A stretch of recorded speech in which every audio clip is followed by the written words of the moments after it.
All right, so in the last video that you watched, you learned all about why the New England colonies became colonies. We talked about lions and tigers and bears, oh my. Lions and tigers and bears, oh my. You have to memorize these three reasons, so that's going to help you. The lions, the reason there is religion, specifically religious freedom, that people started some of the colonies in the New England colonies because they wanted religious freedom. The tigers is politics. Politics means rules and laws. Some of the colonies in the New England colonies were started because people wanted political freedom, the freedom to follow rules and laws the way that they felt was best. And the bears from lions and tigers and bears, oh my, is business. The colony of New Hampshire was started simply so that the king could make money off of the lumber. There was also really great fishing and fur trapping up there in New Hampshire. And so instead of lions and tigers and bears, oh my, I want you to remember religion and politics and business, oh my. Religion and politics and business, oh my. Religion and politics and business, oh my.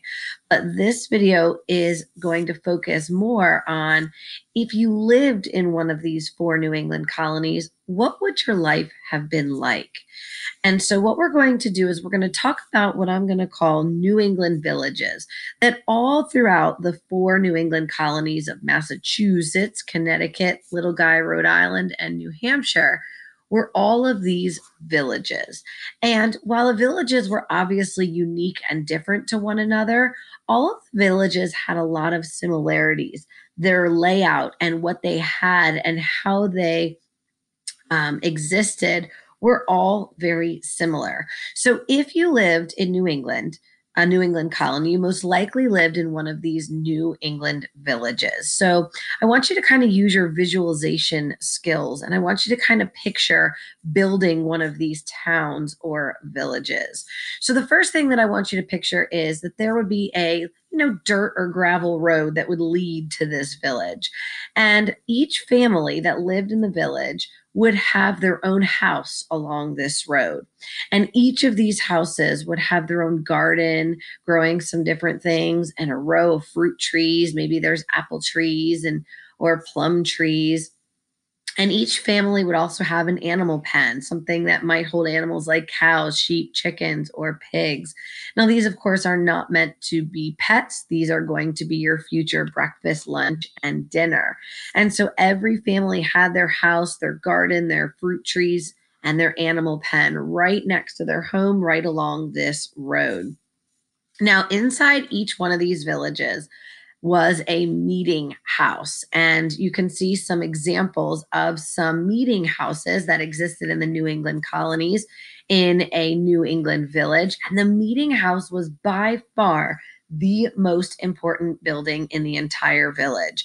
And there were two main purposes that these meeting houses would be used for. The first one is kind of Captain Obvious based on the name meeting house.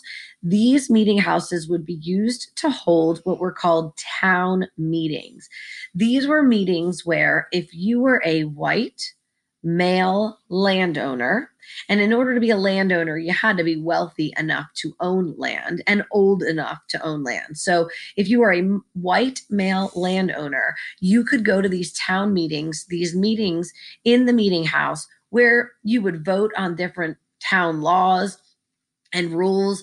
And you could also, during these town meetings, choose workers for the town. Some examples of workers, you might choose who your town's herder is. And the herder is the person who takes care of the town animals. You might be choosing who the town constable is. The constable was the town's police officer. That word constable is the English word for police officer. And in these town meetings, you might also be choosing who's the leader of your town militia. Now, that word militia is going to be a key vocabulary word, and I really need you to understand what a militia is.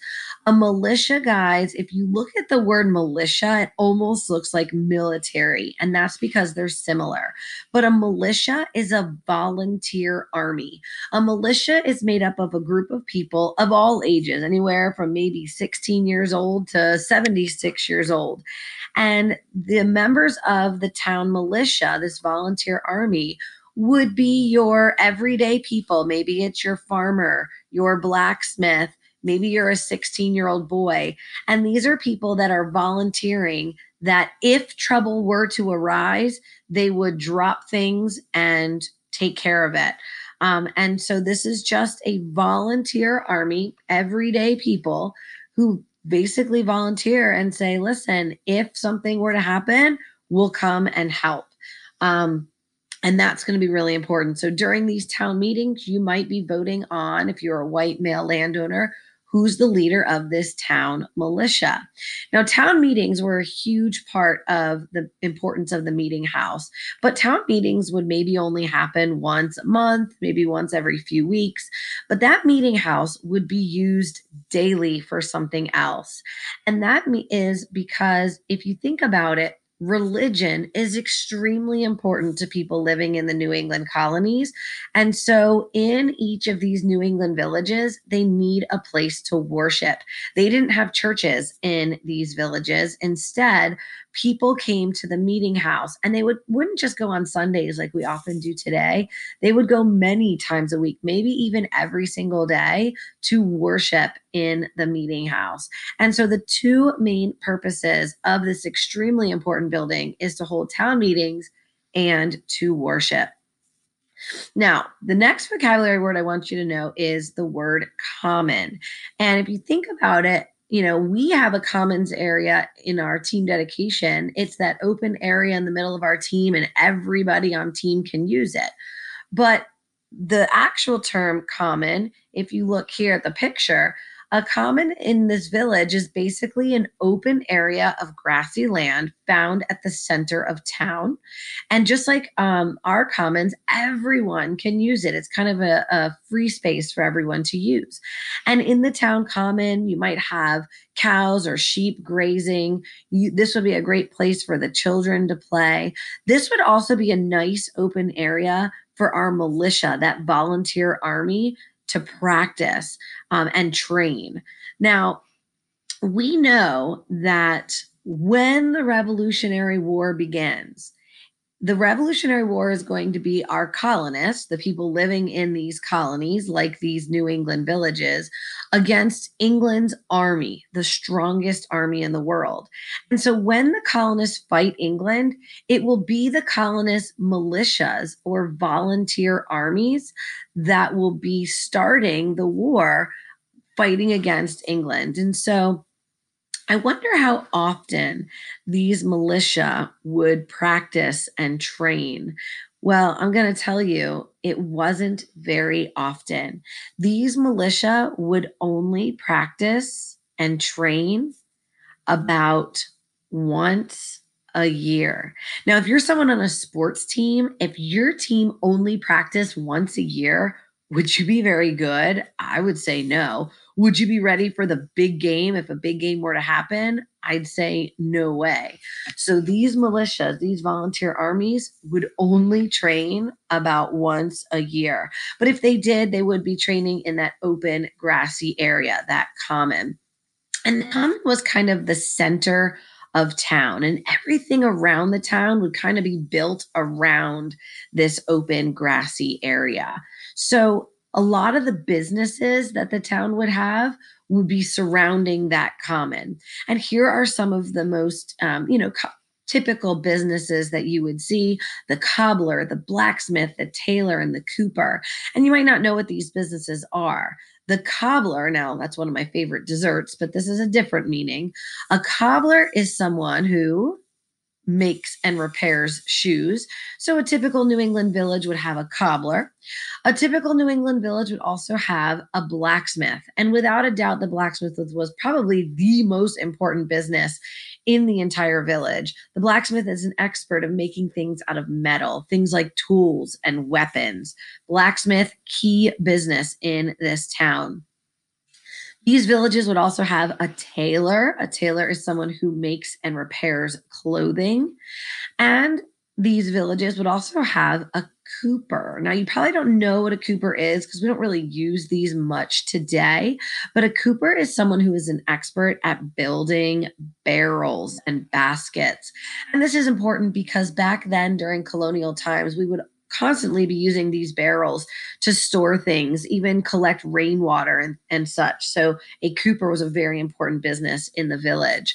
We might also have a general store, a carpenter, and a furniture maker.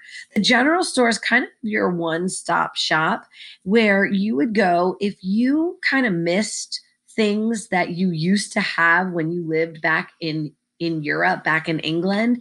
The general store is basically where you could buy things that were shipped in from Europe that you kind of missed.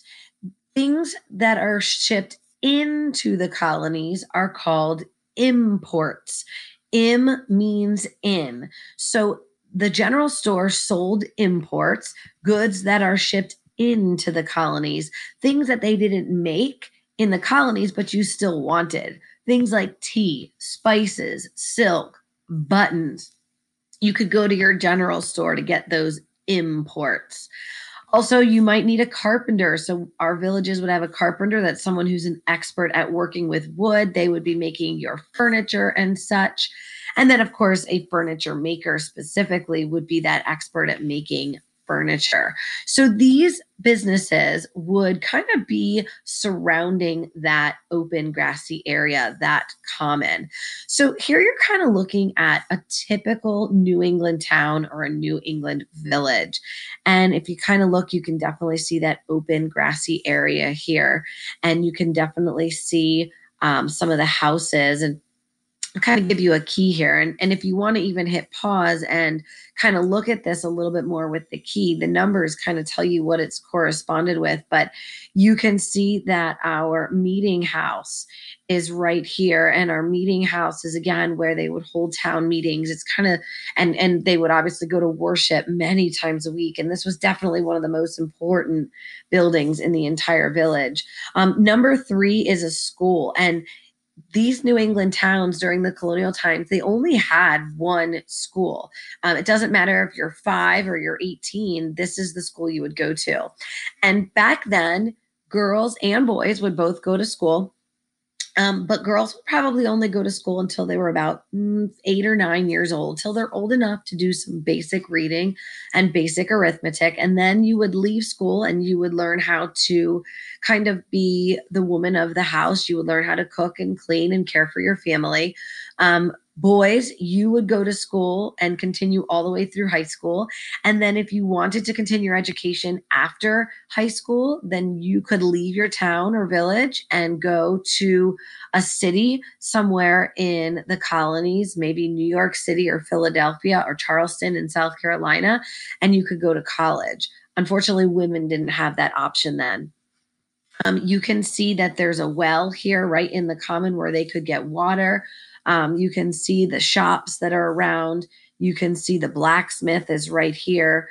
You can definitely see our houses. So the road leading up to the village is, back here, and you can see the houses. And again, each one has those animal pens and gardens. So they have access to some of their own food. One of my favorite things in this image here is number 12 is the stocks. And I don't know if you've ever seen these, but this is where if you broke a town rule or a town law, as punishment, your head and your arms would go through and you would sort of be left there in a very humiliating fashion for people to kind of see you and sneer at you and throw, rocks and things at you as kind of your humiliating punishment. So this is kind of the layout of a typical New England village. And it doesn't really matter if you're in Connecticut or Massachusetts or Rhode Island or Massachusetts or I think New Hampshire, I didn't say. If you lived there, you probably lived in one of these very typical New England villages. And in one word, a New England village or a New England town were considered to be self sufficient. And this is going to be a really important word for you to remember: self sufficient. Self sufficient basically means you can take care of yourself. These villages can take care of themselves. In these villages, people had everything they needed to survive right in their own village. They didn't have to go anywhere to get your day to day needs. Everything people living in this village need were kind of right there in their village. And I'm going to prove it to you.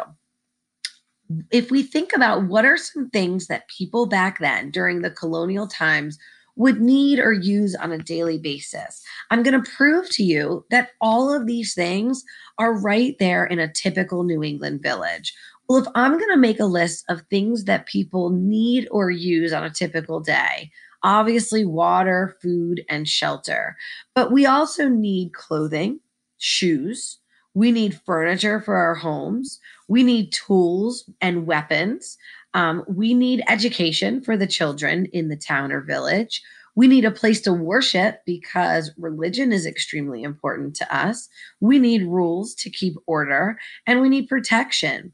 So, if I think about these New England villages, all of those things that I mentioned are right there in a typical village. We have the well for water. We have gardens and animal pens and fruit trees for food that each family has. For shelter, each family has their own home. For clothing, we have the village tailor, the one who makes and repairs our clothing. For shoes, we have the cobbler.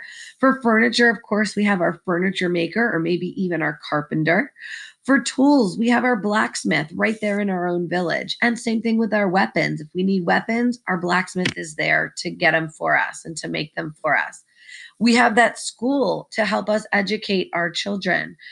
If we want a place to worship, we have our meeting house that's used to worship.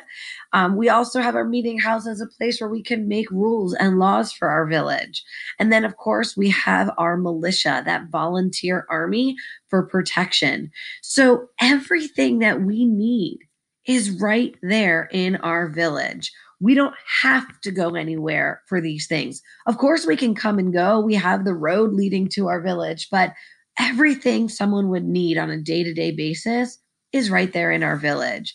And that is why, in one word, New England towns or New England villages were considered self sufficient. People had everything they needed to survive right in their own village without having to go anywhere to get it. People grew most of what they needed to survive. And this is a big deal. So I want you to go into your notes where we're talking about New England towns, New England villages. And we're looking for the adjective to describe what a typical New England town or village was. Hopefully you can remember it. And it is self sufficient. Self sufficient. People had everything they needed to survive in their town without having to go anywhere else to get it. Self sufficient. Go ahead and copy that down. I always like to do a little self sufficient chant. Self sufficient, self sufficient, self sufficient, self sufficient. Just kind of helps me remember that crazy word a little bit more. Now, we also know some other things. We know that each family had its own home with a garden and an animal pen built right along the road leading into the village. We also know that every town has a very important building where town meetings were held, and it was also used as a place to worship like a church. And that was called the meeting house, the most important building. So make sure you're filling that word into your notes. The meeting house is the most important building where they held town meetings and used it as a place to worship. And again, they'd go almost daily because religion was extremely important to them. We also learned that the open grassy area in the middle of the village where cattle would graze, children would play, and the militia would practice, that was called the common. So go ahead and copy that down. And We know that our militia, our volunteer army, only practiced about once a year. So go ahead and fill that in. And we know that surrounding that common, we would have different shops, different businesses, like our very important blacksmith, our cobbler, our tailor, our furniture maker, and our carpenter. You might even see things like a butcher and other businesses there. Okay, a couple more. We also know the where white male landowners could make laws and vote for leaders of the town. Those were called town meetings. And remember, those town meetings were held in the meeting house. And then, probably the most important vocabulary word for you to study, because it's going to play a huge role when we get into the Revolutionary War itself, a volunteer army, a group of people, maybe the blacksmith, the tailor, the carpenter, the farmer, people who day to day have their own jobs, but are willing to, at any moment, stop and help if there was a need. That is called the militia. So make sure you spell that correctly in your notes. All right. So we know that if you lived in a typical New England village in one of our 4 New England colonies, you would live in a New England village that was considered to be self sufficient. Everything you would need is right there in your village. It wasn't like that in the middle colonies or the southern colonies. So if being in a town that is self sufficient sounds like your cup of tea, then maybe you would have wanted to live in a New England colony if you were living in the colonial times. All right, that is it for this video. Your next job will be to learn about the middle colonies.